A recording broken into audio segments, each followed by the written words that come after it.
Ya Pak, siap Pak. Baik, bismillahirrahmanirrahim. Ujian atas nama Marwati, hari kedua ujian komprehensif. Kita sama-sama membaca basmalah. Ya Pak. Bismillahirrahmanirrahim. Bismillahirrahmanirrahim. Baik, Bu. Ibu tadi belajar apa?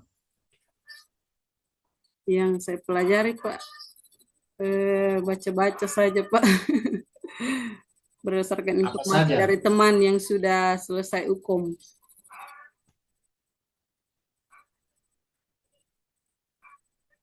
Seperti itu Pak Dokter. Ya, silakan dijelaskan apa saja yang dipelajari. Yang saya pelajari tentang eh, PBL Pak dan PJBL. Ya, jelaskan. Ya, jadi kalau menurut pemahaman saya Pak, PBL itu adalah metode pembelajaran yang berbasis masalah, di mana di sini kita menyampaikan suatu masalah yang akan dicarikan solusinya terhadap siswa. Sedangkan PJBL adalah model pembelajaran dalam bentuk apa namanya basisnya itu untuk project Pak, menghasilkan project atau karya nyata. Seperti itu Pak. Contohnya, Kalau contoh PBL Pak, seperti misalnya rendahnya minat pelajar siswa dalam pelajaran menghafal surah-surah pendek, misalnya surah Al-Ma'un. Dan Ibu contoh, baca. Ya, ya Pak, kalau yang PJBL, kalau yang PJBL Pak, jadi berdasarkan apa namanya modul yang kami susun, yang saya susun di PJBL Pak, yaitu tentang Asmaul Husna, 5 Asmaul Husna. Jadi di situ di kelima Asmaul Husna itu kita buatkan proyeknya itu membuat alat peraga 5 Asmaul Husna Pak. oke. Apalagi yang Ibu pelajari? Tentang teori belajar Pak. Silakan jelaskan. Iya, Pak. Jadi menurut yang saya pahami Pak, teori belajar itu ada 4. Yang pertama yaitu teori belajar behavioristik, yang kedua teori belajar kognitivisme, yang ketiga teori belajar konstruktivisme, dan yang keempat teori belajar humanistik Pak. Oke. Apa contoh masing-masingnya bisa diberikan contoh?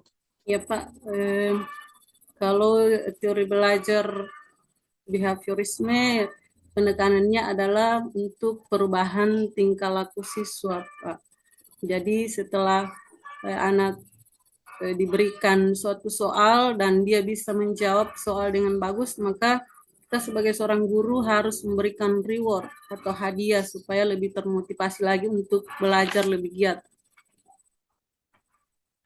Seperti itu, Pak. Lanjut.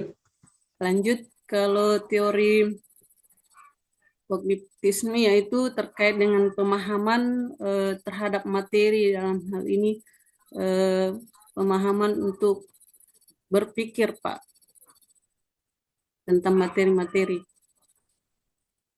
Dan Contohnya, selanjutnya teori konstruktivisme adalah pemahaman tentang di mana siswa berdasarkan pengalamannya atau berdasarkan instruksi sosial. Misalnya dalam hal ini anak selesai mendemonstrasikan tentang praktek sholat, seperti itu Pak. lanjut.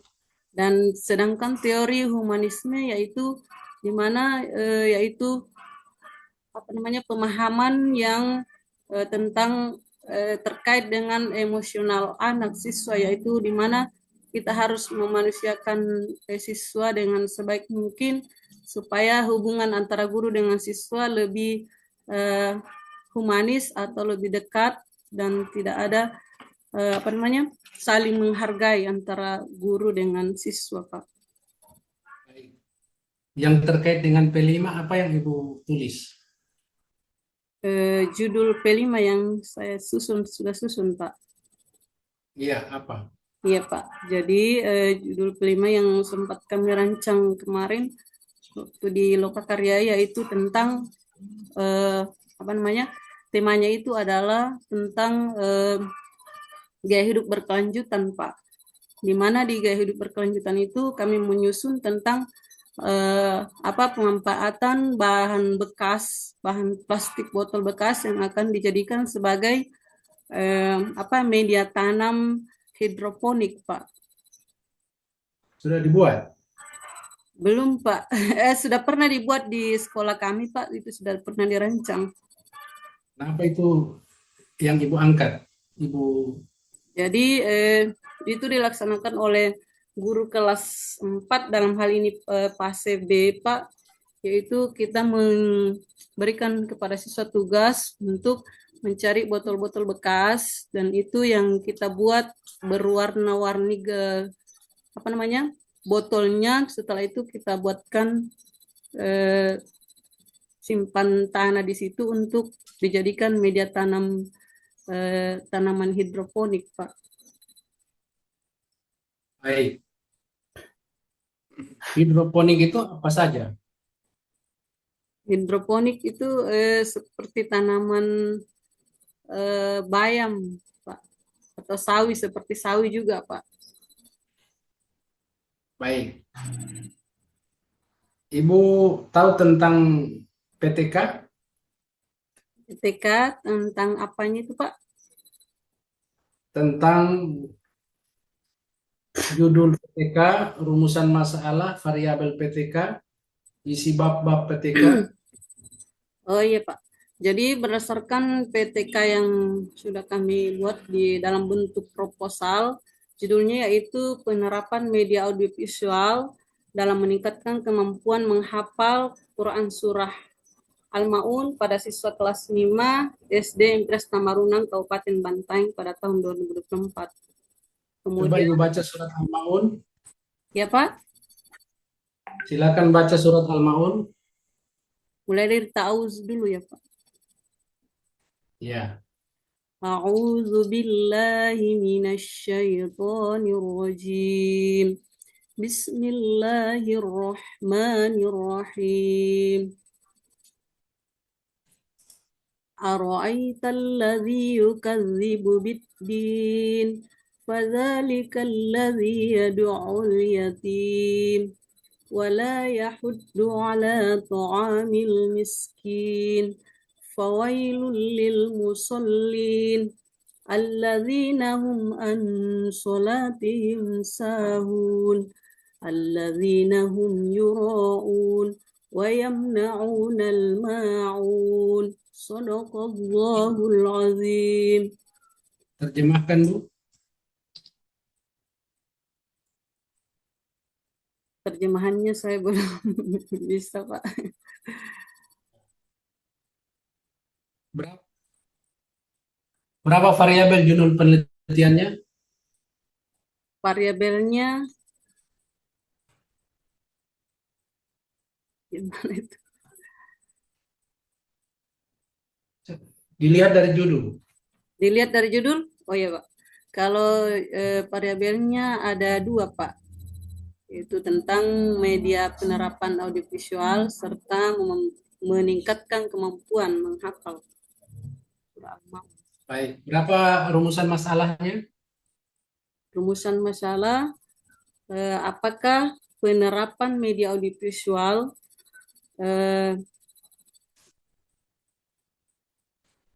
pada dalam penerapan audiovisual dapat membuat kemampuan menghafal Quran Surah Al-Ma'un di kelas 5 SDN Prestamarunang, Kabupaten Mantayan dapat ditingkatkan. Baik. Berapa bab, Bu? Untuk sementara Pak, yang kami susun di proposal itu baru 3 bab Pak. 3 bab. Jelaskan isi babnya 1, 2, dan 3. Iya Pak.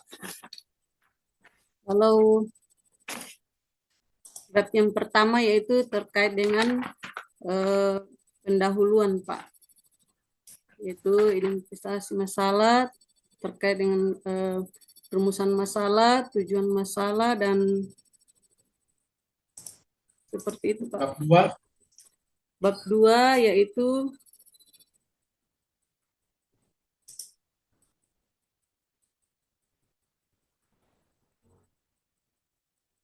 bab 2 saya lupa Pak. Kalau bab 3 kalau tidak salah Pak, tentang populasi dan sampel yang akan kita teliti nanti. Populasinya di sini Berapa yaitu populasi? siswa kelas 5 Pak. Berapa jumlahnya? Jumlahnya Pak sebanyak seluruh semua siswa kelas 5 Pak, sebanyak 15 orang. Bagaimana cara Ibu mendapatkan data? Jadi datanya kita menanyakan wawancara dengan guru kelasnya Pak yang ada di kelas 5, karena kebetulan yang kami teliti ini adalah sekolah saya sendiri Pak, sekolah tempat saya mengajar. Bagaimana Bapak Ibu menganalisis data? Iya, jadi setelah kita menganalisis, caranya menganalisis data yaitu kita mengadakan tes kemampuan awal Pak, dengan mengadakan observasi pengamatan langsung terkait dengan judul PTK yang telah saya susun Pak. Baik, Ibu jelaskan tentang yang Ibu pelajari mengenai HOTS. HOTS Pak. Iya Pak. Jadi kalau menurut saya Pak, HOTS itu adalah singkatan dari High Order Thinking Skill, ya, di mana yaitu cara berpikir kritis dengan tingkat tinggi Pak. Bagaimana soal yang berbasis HOTS? Ya, jadi di dalam soal HOTS ini kita mengambil salah satu merancang suatu kata kerja operasional berdasarkan taksonomi Bloom Pak yang berada di C3 dalam hal ini, seperti menganalisis, mengevaluasi, mengidentifikasi, seperti itu Pak. HOTS itu di atas C3. Oh iya Pak. Ya, jadi C4, C5, dan C6. Jadi siswa dapat Mengidentifikasi, sudah cocok ya Pak? ya menganalisis, mengidentifikasi, memberikan contoh, membandingkan, Oh iya Pak. mempraktikkan. Iya Pak. Ya. Apa perbedaan antara tes awal, tes sumatif, dan formatif? Iya Pak. Jadi dalam melakukan proses pembelajaran itu ada 3 langkah-langkah tes yang kita lakukan. Yang pertama yaitu tes awal atau tes diagnostik, di mana di sini kita melakukan tes dengan memberikan angket berupa pertanyaan kepada siswa terkait dengan kondisi siswa, terkait dengan kesiapan belajar siswa Pak, seperti apa. Kemudian yang kedua, tes formatif, yaitu tes yang dilakukan pada saat proses pembelajaran Pak, pada saat proses pembelajaran berlangsung untuk menilai sejauh mana daya serap daripada siswa kita. Dan yang terakhir ada tes sumatif, yaitu tes yang dilakukan di akhir materi Pak, untuk sama tadi seperti untuk untuk menilai sejauh mana KTP yang sudah dicapai oleh siswa di dalam melaksanakan proses pembelajaran Pak. Saat Ibu menyusun modul ajar, ada yang disebut dengan LKPD. Ya, Coba Pak. dijelaskan. Jadi LKPD itu Pak adalah singkatan dari Lembar Kerja Peserta Didik, di mana di sini kita membuat sebuah LKPD yang menarik sehingga anak-anak bisa lebih tertarik untuk menyelesaikan materi-materi yang ada di LKPD, di mana di LKPD itu tertuang juga materi, kemudian capaian pembelajaran yang ada dituangkan di situ, kemudian jenis soal yang akan dikerjakan oleh siswa, kemudian di akhir kita mengadakan penilaian, evaluasi terhadap apa yang telah dikerja oleh siswa terhadap penyajian LKPD tersebut. Di materinya itu ada media, Ya Pak, ada media. di materinya Pak. Iya, Ibu mencantumkan media. Kalau di materi yang sudah saya buat Pak, kebetulan kalau di materi PBL ada medianya berupa video Pak, tapi kalau yang ini di PJBL saya belum Pak, Oke. belum menampilkan videonya. Tapi insya Allah ke Ada depan. materi, ada materi yang bermuatan hoax. Yang mana itu Pak? Yang nggak tahu, Ibu yang susun. Apakah di materi ajar itu ada yang bermuatan hoax? Kalau yang bermuatan hoax,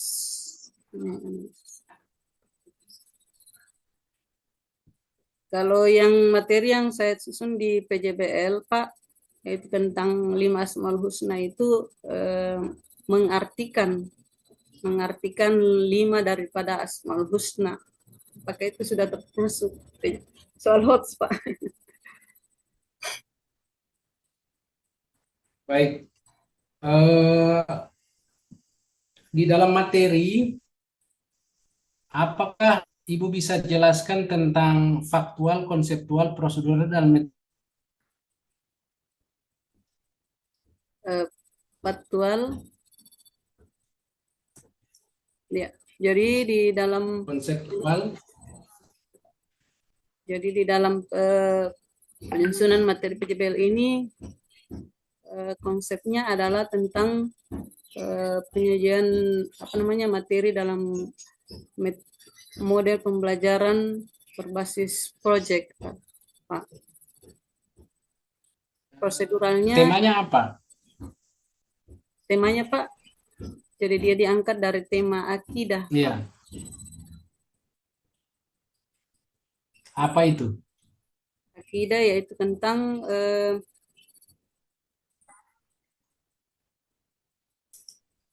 iman kepada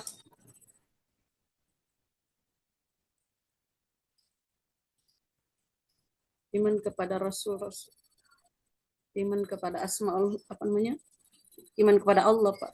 Pada Rasul. Dalam hal ini menyebutkan tentang asmaul husna.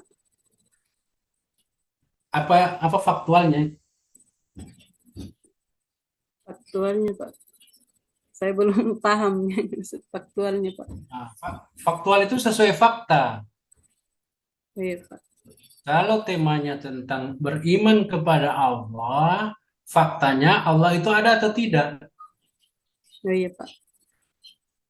Ya, ditanya kepada siswa, Allah Tuhan itu ada atau tidak? Itu fakta. Pasti jawaban pasti jawaban siswa bilang ada. Iya Pak. Ya. Kalau ada siswa yang bilang tidak ada, lalu kenapa kita ini ada? Iya Pak. Karena ada yang diciptakan, berarti ada Yang menciptakan. pencipta. Oh, iya Pak. Itu fakta. Artinya kita bisa melihat bahwa Tuhan ada itu berdasarkan ciptaannya. Iya Pak. Kita bisa melihat handphone, berarti ada pabriknya. Iya Pak. Kita bisa makan beras, berarti ada sawahnya. Iya, kita bisa makan lansat, berarti ada pohon lansat di bantai. Iya Pak. Oh, jadi kan Iya, kita sebagai guru memberikan contoh-contoh yang faktual yang ya nyata seperti itu, Pak. faktual, tidak terbantahkan itu. Jadi Iya, faktual itu seperti matahari terbit dari timur, terbenam di barat. Ada matahari, ada bulan, itu faktual, iya, Pak. ya. Dan itu bisa dimasukkan di LKPD, bisa dimasukkan di bahan ajar. Tinggal kita bagaimana mengembangkannya secara verbal, secara lisan. Nah, Oke, ada terkadang Pak ya, kita mendapatkan pertanyaan yang sulit dari siswa, Pak. Seperti ini, ya, di mana itu Allah, Bu? Jadi kita ya. harus menjawab seperti apa kalau seperti itu, Pak? Nah, ya kalau ditanya di mana itu Tuhan, di mana itu Allah, tahu, Ya, Pak. maka jawabannya tentang konseptual. Apa konsep? Konseptual itu harus berdasarkan pijakan, dalil, ayat Al-Quran, hadis, aturan hukum, aturan adat. Kalau kita ambil contoh bahwa Allah itu di mana, kan ada dalil. Iya, Pak. Apa dalilnya? Ibu baca, coba. Ya, Kalau yang saya tahu yang surah Al-Ikhlas saja. Qul huwallahu ahad. Katakanlah bahwasanya Allah itu satu.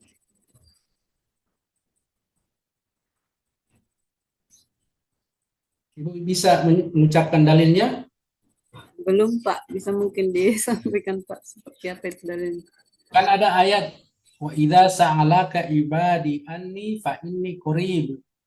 Apabila hambaku bertanya tentangku di mana aku, jawablah bahwa aku itu dekat. dekat. Ya, tapi dekatnya itu tidak memerlukan benda, memerlukan tempat, memerlukan waktu karena Tuhan itu jauh dari sifat-sifat manusia. Iya, Pak. Karena kalau kalau Tuhan, kalau manusia melihat Tuhan itu tidak mampu secara fisik, tidak mampu. Ya, karena ada konseptualnya pernah terjadi di masa Nabi Musa ingin melihat Tuhan. Iya, Pak. Kan Nabi Musa pingsan.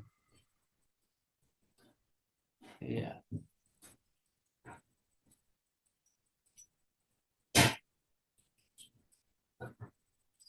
begitu ya. Iya, Pak. Makasih banyak, Pak. Sudah paham ini. Ya, Faktual, konseptual. iya, Pak. Yang prosedural. Bagaimana prosedural?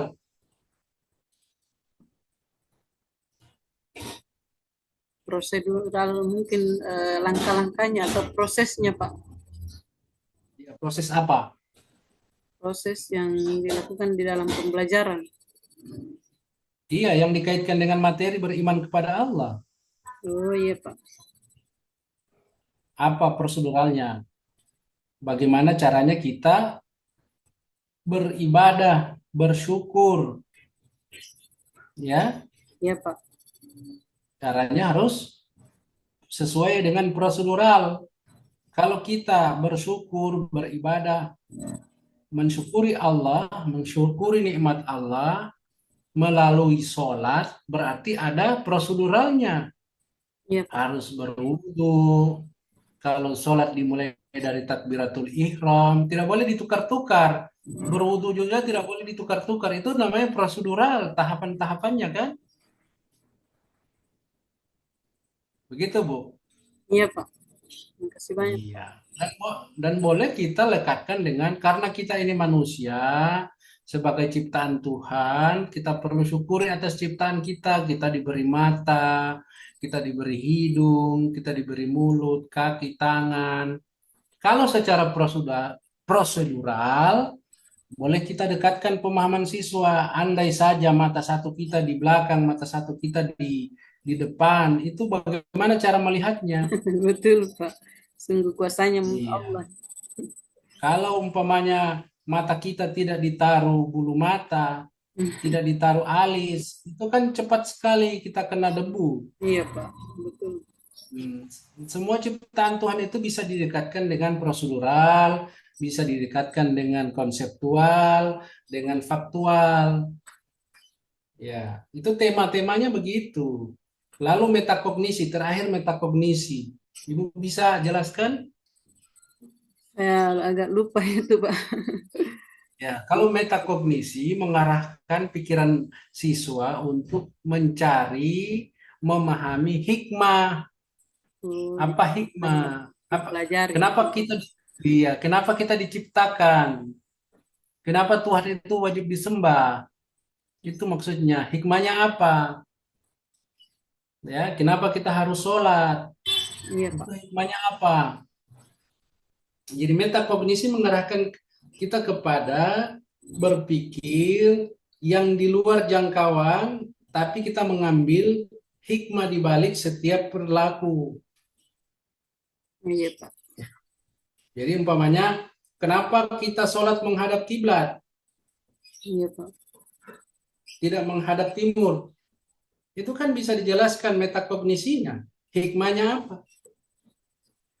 Ya, hikmahnya adalah karena Nabi sholat menghadap kiblat. Kiblatnya ada di mana? Di Mekah. Berapa jaraknya Mekah? Nah, itu harus dijelaskan metakognisinya. Jadi kita, Selama Nabi tidak pernah mempraktekkan, kita tidak boleh membuat gerakan sholat tambahan. Itu hikmahnya. iya, Pak. Jadi kita Kalau meneladani apa yang pernah dilakukan oleh Nabi. iya, itu metakognisi, itu hikmahnya. Bahwa kita beribadah ada tuntunan, tidak boleh sembarang. Iya, Pak. Kita sholat baca surat Al-Fatihah, tidak boleh surat yang lain. Nanti di rakaat keduanya boleh baca surah yang lain. Tahu? Iya, Pak. Karena ada dalil konsep bahwa la sholata liman lam yaqra Fatihatul Kitab. Tidak ada sholat bagi orang yang tidak membaca surah Al-Fatihah. Jadi wajib dibaca, Pak. Surah Yang Al-Fatihah. wajib dibaca. Nah, ada hikmahnya. Kenapa kalau maghrib bersuara, kenapa duhur tidak bersuara? Ibu harus cari referensinya itu, metakognisinya. Karena siswa itu kan banyak liar pikirannya. Perlu kita dekatkan cara berpikir mereka di tingkat SD itu dengan sederhana supaya mereka tidak jelimet. Oke, gitu Ibu ya. Iya, Pak. Makasih banyak. Ibu sudah paham ini ya, sudah Iya, Pak. paham bagaimana cara membuat bahan ajar, menjelaskan tema-tema sederhana melalui 4 tahapan tadi, faktual, konseptual, prosedural, dan metakognisi. Intinya metakognisi adalah hikmah di balik sebuah perbuatan. Iya, Pak. Kalau ibu, kalau ada anak-anak bertanya, kenapa ibu berjilbab? Bisa tidak laki-laki berjilbab? Karena ada perintahnya, Kan Bang. itu Jawabannya, Pak. kita bisa jawab keempat-empatnya. Iya. Ya, jadi jawabannya boleh kita kita jawab dari aspek faktual boleh, kita boleh jawab dari aspek konsepnya boleh, faktualnya boleh, proseduralnya boleh, ya kan? Iya, Pak. Iya, begitu Ibu Ibu Haja Marwati Bantaeng. Amin. Amin ya Allah. Baik, Ibu sudah ikro berapa mengajinya? Ikro, Pak. Sudah. Alhamdulillah sudah hatam, Pak. Tapi masih terus belajar, Pak. Baik, silakan Ibu baca ini. أعوذ بالله من الشيطان الرجيم بسم الله الرحمن الرحيم يا أيها الذين آمنوا إذا نودي للصلاة من يوم الجمعة فاسعوا إلى ذكر الله وذروا البيع ذلكم خير لكم إن كنتم تعلمون. Hilang Pak tadi yang dibaca. Lanjut. فإذا قضيت الصلاة فانتشروا في الأرض وابتغوا من فضل الله واذكروا الله كثيرا لعلكم تفلحون. صدق الله العظيم. Ya. Cara bacanya Ibu di huruf za itu masih kurang tepat. Yang za, Pak. Ya. Iya. Kemudian ada tanda-tanda bacaan. Ini seperti yang saya tandai ini, Ya, Pak. ya. Ini Ibu bisa baca. Ini bacanya apa? Enggak kentara, Pak. Tidak kentara. Lis sholat tadi, Pak. Dian.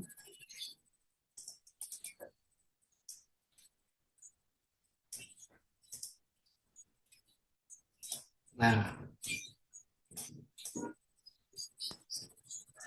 ini bacanya apa? Lis sholawati, Pak. Itu kalau dibaca lis sholawat itu salah, Ya, Pak. Yang ya. benarnya, Pak, seperti Karena apa tuh? karena yang tanda panjang di atas huruf waw itu tidak dibaca karena dia tanda panjangnya lam lis sholati. Lis sholati. Tapi dari aspek penulisannya itu ada dua, ya, Iya, Pak. ada dua. Nah, Jadi contohnya walaupun begitu. ada seperti itu dalam Al-Quran kita tidak baca, Pak. Tidak baca seperti zakat, sholawat itu tidak dibaca zakat, sholat, Iya. ya. Jadi harus di Dihilangkan wanya, Pak.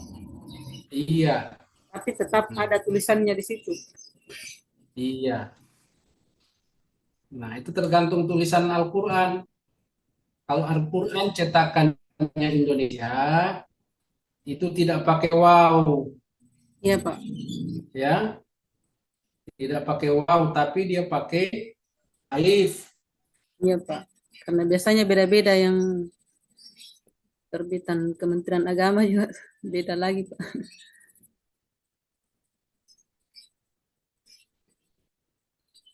Iya.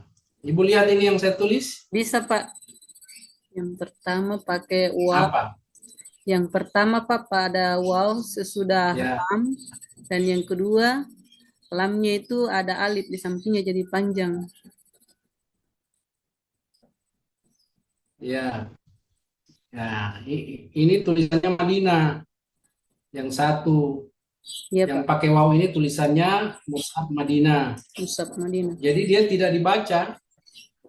Hmm, dia tidak dibaca, tapi wawnya tidak dibaca, tetap di sholat. Begitulah tulisan aslinya.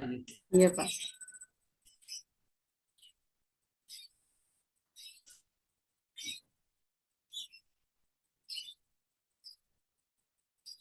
Dua, ini banyak orang yang salah ini.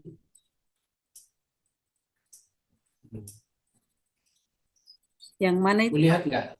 Iya, Pak. Ini bacanya apa?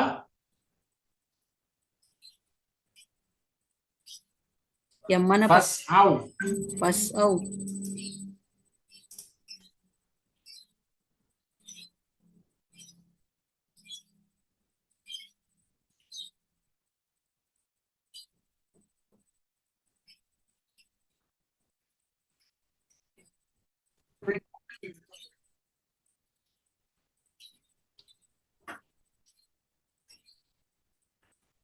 Iya, Pak.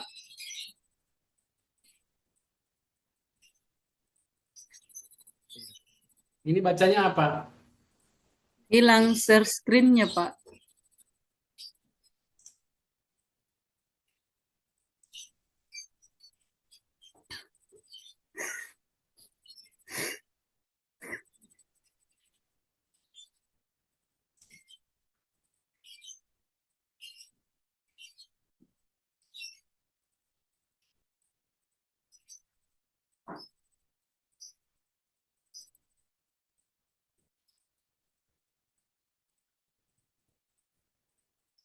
Halo, Ya, halo, Pak.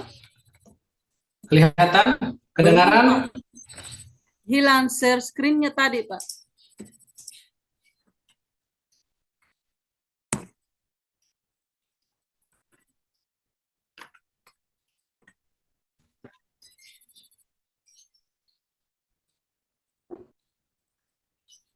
Kenapa hilang? Enggak tahu, Pak.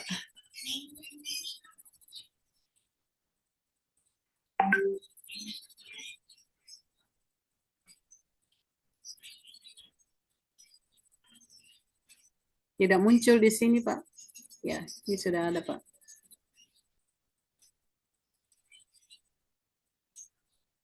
Nah, ini cara bacanya apa ini? Oh, yang saya pahami, Pak, pas'au, pas'au. Ya, itu benar. Karena ini tulisan Mushaf Madinah, sesudah huruf fa itu ada tanda wasal. Itu bukan sukun atau bukan fathah. Begitu. Sama dengan huruf alif di akhir sesudah waw, itu ada tanda short kecil ya tulisannya. Jadi dia bukan sukun, tapi eh, sorry dia bukan tanda baca, tapi dia tanda untuk tidak dibaca. Namanya sifrun, ya, bukan sukun, tapi sifrun. Nah, kalau di Indonesia seperti ini, Iya, Pak. fasau, Pas'au. ya. Iya, Pak. Baik, Ibu. Ibu silakan Iya, Pak. menulis ayat Al-Quran, menulis ayat Al-Quran surat Asy-Syamsi, wasyamsi waduhaha, Berapa ayat, Pak? semua. Semuanya, Pak. Boleh, ya. Boleh? Halo, boleh? Halo? Iya, Pak. Saya usahakan, Oh, Pak. iya. Dihafal itu wasyamsi waduhaha? Eh, belum, Pak. Kalau ad-duha? Wadduha, insya Allah saya hafal, Pak. Oke, yang Ibu hafal ditulis tanpa melihat contekan, tanpa melihat Quran, HP. Bisa? Insya Allah. Lalu lalu setelah ditulis yang bagus sesuai dengan apa yang Ibu hafal, difoto dikirim ke saya di WA. Oh, di Japri ya, Pak? Japri, baik. Iya, Pak. Oke. Dengan demikian ujian atas nama Marwati dinyatakan selesai. Ibu luar biasa Iya, Pak. menguasai Baik. banyak hal. Namun dari aspek mengajinya perlu banyak latihan lagi, banyak murojaah, banyak mengaji. Ini malam mengaji lagi, Bu. Eh, insya Allah, Pak. Setiap Ya, Ba'da maghrib, Pak, biasanya itu rutin saya iya, lakukan. terutama kalau orang Bantai itu agak sulit mengucapkan za. Dia Ga. baca dia baca sa. Yang mana itu, Pak? Bisa mungkin dijelaskan? Seperti alladzi, dia baca allasi. Allazi. Ya, Ujung lidah, Pak, ya, kalau za seperti itu. Itu yang biasa betul. saya susah bedakan, Pak, antara huruf za dengan za yang iza zulzilatil ardu zilzala. Kalau Seperti itu. za, kalau za dia kan kasar dia bunyinya za. Oh, kasar, Seperti Pak. Suzuki, Zuz. motor Suzuki. Kalau za kan dia halus di ujung lidah. Halus. Oh, seperti itu, Pak, ya pembedanya. Tapi Baik, ya, seperti kita menyebut huruf Z juga ya, Pak. ya itu zai. Zai. Oh, ya, Pak. Oke, baik. Saya kira cukup Ibu ya. Ya, Pak. Ya, Ya, tinggal menunggu tugasnya. Silakan Ibu stop recording. Ujian sudah selesai. Assalamualaikum warahmatullahi wabarakatuh. Waalaikumsalam warahmatullahi wabarakatuh. Terima kasih banyak, Pak. Dengan Baik, jadi saya izin lip saja ini, Pak. Sudah selesai. silakan.